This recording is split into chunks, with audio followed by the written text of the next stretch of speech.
I think the definition of greatness is to inspire the people next to you. I think that's what greatness is or should be. It's not something that lives and dies with one person.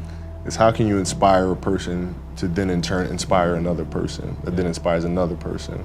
And that's how you create something that I think lasts forever. Yeah. And I think that's our challenge as people, is to figure out how our story can impact others and motivate them in a way to create their own greatness. There's a quote from one of my English teachers at Lower Merion named Mr. Fisk. He had a great quote that said, "Rest at the end, not in the middle." And that's something I always live by. You know, I'm not gonna rest, I'm gonna keep on pushing now. There are a lot of answers that I don't have, even questions that I don't have. But I'm just gonna keep going. I'm just gonna keep going, and I'll figure these things out as we go, right? And you just continue to build that way. So I try to live by that all the time. And what brings you the most joy right now? Being with my family. Really? That is the most fun. It's just, it's hanging out with them all summer, being able to like do things that I ordinarily couldn't do. Yeah. Because of training, because of season and stuff like that. So being around them and watching Bianca grow up, because there are a lot of things that I miss with Natalia and Gianna because I was playing. So being there every day with them is so much fun, man. So it brings me the most joy. What does love feel like?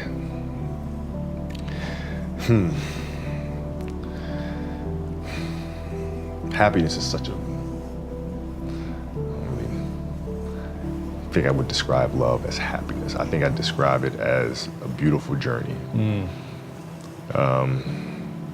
It has its ups and downs, right? Whether it's in marriage or whether it's in the career, things are never perfect. Yeah. But through love, you continue to persevere and you move through them. You move through them.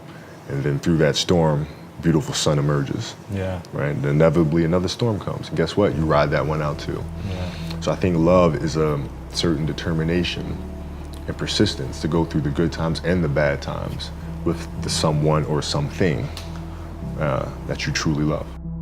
My parents were great.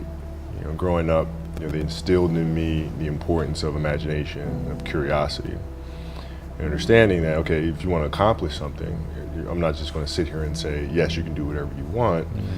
Yes, you can, but you have to also put in the work to get there, right? So they taught me that at a really early age, man. And when you grow up as a kid thinking that the world is your oyster, and all things are possible if you put in the work to do it, you grow up having that fundamental belief.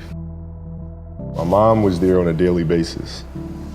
My father was really influential at a really critical time where I had a summer where I played basketball when I was like 10 or 11 years old, in a very prominent summer league in Philadelphia called the Sunny Hill League, where my father played, my uncle played, and they were like all-time greats and some stuff. And Wilt Chamberlain played in the league, Earl of Pro Monroe played in the league. And here I come playing, and I don't score 1 point the entire summer. Really? Not one. How old were you? 10, 11. And you're playing against other 10, 11-year-olds? Or and you didn't score once? Not one. Were you in the game? I was in the game.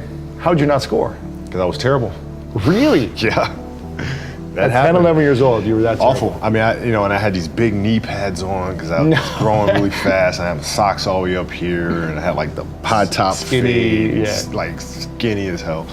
And I scored not a free throw, nothing, not a lucky shot, not a breakaway layup, 0 points. And I remember crying about it and being upset about it. And my father just gave me a hug and said, listen, whether you score 0 or score 60, I'm gonna love you no matter what. Wow. Now that is the most important thing that you can say to a child. Because from there, I was like, okay, that gives me all the confidence in the world to fail. I have the security there. But to hell with that, I'm scoring 60. Let's go. Right. And from there, I just went to work. And I stayed with it, and I kept practicing. When you're in this culture, in our society, you can do some phenomenal things individually, but they'll never reach their full potential unless you do them collectively. And you have to figure out how to do that. The challenge for me was always compassion and empathy. I think about 2009, things started changing for me. I started really making a conscious effort to better understand. And that doesn't mean, you have compassion and empathy so you go softer on them. It's more like you put yourself to the side and you put yourself in their shoes and understand what they're feeling. And then you have to make certain decisions of, okay, what buttons do I need to push for this player to get them to the next level? So it's not sit around and it's all happy-go-lucky type of thing. Your leader, your job is to get the best out of them, even if they may not like it at that time. One of the things that I had to learn is how to get the best out of my teammates. Yeah. And most people think it's a simple thing, pass them the ball. But that's not how you make guys better. You have to really affect their behavior. How do you do that? So, I would tell guys, we got back-to-backs. I don't care if we're in Miami, I don't care if we're in a great city of Chicago, we can't go out, we gotta get rest. Right? Back-to-back games. Back-to-back games, right? Monday, Tuesday. You play Monday and you play again Tuesday. Guys aren't gonna listen, right? Right. So a few times I say, all right, we'll all go out. We'll go out together. Really? I'll drink with you, right? But the next morning, I'm banging on your door at 5 a.m. Let's go. They're not getting Where are we going? I hung out with you, now you come hang out with me. Wow. This is what we do, all right, let's go. And we're at the gym, we're working out, right? We hit the bus, we go to practice, we play that night. And they're dead. And they're dead. And they're like, oh, lesson learned. Really? Lesson So learned. take them out once. Listen, if you're gonna do that. But don't let that compromise what we're here to do. Right. This is why we're here. This is why you're here in the first place. What does losing feel like to you? It's exciting. Why is it exciting? Because it means you have different ways to get better. There's certain things that you can figure out that you can take advantage of, right? Certain weaknesses that were exposed that you need to shore up, right? So it was exciting. I mean, it sucks to lose, Right. but at the same time, there are answers there if you just look at them. I'll give you an example. So Katie Lou Samuelson is one of the best college basketball players in the country. She plays at Iconz. She's going to be a senior. And they just had a really tough season last year where they lost to Notre Dame in the final. And so I asked her, I said, have you watched the Notre Dame game? She was like, no. I said, well, why not? I said, I don't want to watch that. I said, I know you don't, but you're going to play Notre Dame this year, yeah? Yeah. What's the chances you see him again in the final? She goes, well, you probably see him again. I said, well, you can't show up and play them without knowing why you lost that one, right? So, the mistakes that you've made in that game, you have to do the hard stuff and watch that game and study that game to not make those mistakes over and over again just because you weren't brave enough to face it. So she came down to the office. I brought her down to the office and we sat down, we watched that game together. Wow. Right? And you gotta deal with Face it. it. Gotta deal with it. Face it, learn from it.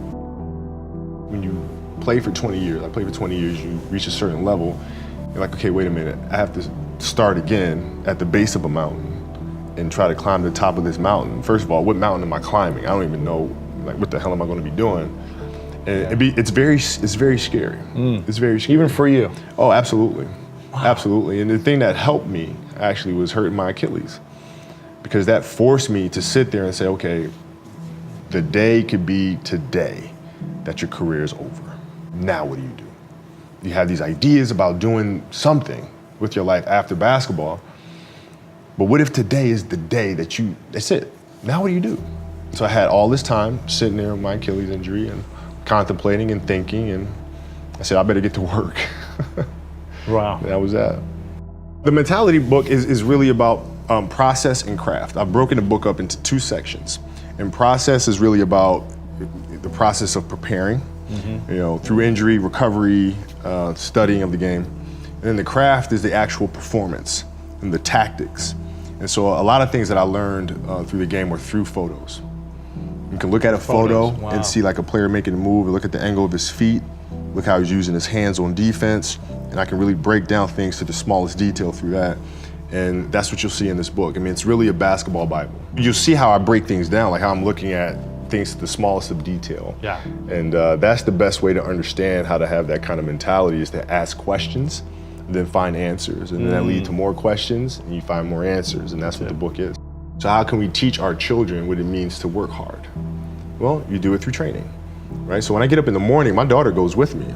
4 a.m.? 4 a.m. My 15-year-old goes with me. She goes with me before school, and it becomes a daddy-daughter thing. That's cool. She just got her permit, right? So she drives in the morning. It becomes a cool thing, right? But through that process, she understands the value of hard work and things taking time.